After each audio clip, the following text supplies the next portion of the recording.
The deadline for the CRA on net neutrality is approaching. The CRA is basically the congressional authorization that will overturn the FCC's decision to repeal net neutrality. This is one of three ways that we're really fighting back against net neutrality. The other ways, of course, are state bills, and the other way is the way that's most near and dear to my heart, and that's fighting for municipal broadband all across the country, taking the internet out of the hands of the corporations and putting it into the public's hands. But here's something related to the CRA, because the deadline is approaching December 10th. And here's something we should know. House Democrats who haven't supported net neutrality yet have all taken money from telecoms. The deadline to pass this piece of legislation is quickly approaching, and some Democrats are staying mum. I haven't heard that phrase in years. I think I've heard it before in my lifetime, but anyway. The Democratic members of Congress staying mum on net neutrality have all taken campaign contributions from major telecom companies.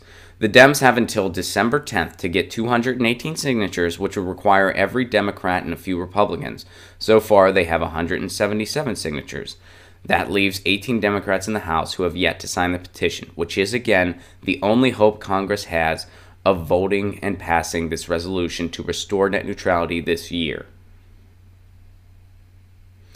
A motherboard review of FEC filings has shown that each one of the representatives has taken $1,000 in campaign contributions from one or more major telecom companies, including AT&T, Verizon, Comcast, and the National Cable Television Association, an ISP trade group. So here's what we're going to do.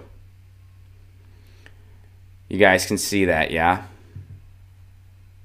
These are the people, and we're going to go through each one because some people are going to get this just audio. And if you live in any of these districts, or even if you don't, contact these people. These are the Democrats in the House who are not supporting net neutrality. Net neutrality, again, is an issue that has unanimous support, even from the corporate Democrats, even Chuck Schumer, Nancy Pelosi, in favor of net neutrality. Our bill here in California was written by a very, very centrist Democrat. And it was a good bill. So this is something that isn't some fringe lefty issue. A lot of Republicans are on board with net neutrality at this point. And of course, there's some big tech companies that are in favor of net neutrality. They're in favor of it because it helps their bottom line. They're not in favor of it for the same reason you and I are in favor of it, which is for internet freedom. And so shows like this can continue to exist. But here's the Democrats that aren't on board with net neutrality. Brendan Boyle in Pennsylvania 13. Brendan Boyle takes money from Comcast and Verizon and NCTA. Robert Brady, also in Pennsylvania in the 1st District. He takes money from Comcast. G.K. Butterfield in North Carolina takes money from AT&T and NCTA. Matt Cartwright, also in Pennsylvania, 17th District, takes money from Comcast. Jim Costa, out in here in California, takes money from AT&T and Comcast. Henry Cooler in Texas 28 takes money from Verizon. Dwight Evans, Pennsylvania 2, takes money from Comcast. Vincent Gonzalez in the Tri-Caucus takes money from Carter. Josh Guttheimer in New Jersey's 5th takes money from NCTA and Charter. Gene Green in Texas's 29th takes money from Verizon. Tom O'Halloran in Arizona's 1st takes money from NCTA. Mary Gay Scanlon in PA takes money from Comcast. David Scott in Georgia takes money from AT&T. Brad Schneider in Illinois takes money from Verizon. Kristen Sinema in Arizona's 9th takes money from Comcast. Philemon Vala in Texas's 34th District takes money from Verizon and NCTA. Pete Visklosky in Indiana takes money from Verizon and NCTA.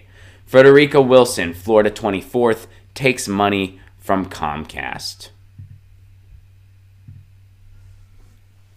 If you live in any of those districts, even if you don't live in any of those districts, feel free to visit this article. And feel free to go to these candidates' websites and call them. And by the way, the most efficient thing you can do is call. By the way, we've talked about that on this show and on the Jimmy Dore show. The most efficient thing you can do is call, because they have to listen to those voicemails. If it's an email, they can just kind of delete it. If it's some kind of text message or something like that, or some kind, they can just kind of ignore that. But a phone call, they got to listen to those voicemails. They got to listen to it. And you can clog up their answering machine. You can hold up their line. You can hold up their office. So call and call and call and call. And when you're put on hold, keep calling. Be nice to the person that answers the phone, because that person answering the phone is not somebody with power. It's probably an unpaid intern. So be nice to the person that answers the phone. It's not their fault. But you tell them what you need to tell them, and you give them that message.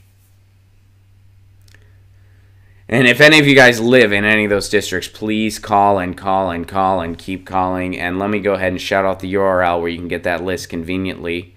I know I tweeted it out, but not all of you are on Twitter. So go to motherboard.vice.com.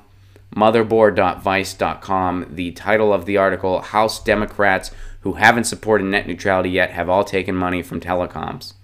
And this article is written by Kaylee Rogers. House Democrats who haven't supported net neutrality yet have all taken money from telecoms. And again, the website to find that article, motherboard.vice.com. Call those officials and keep calling.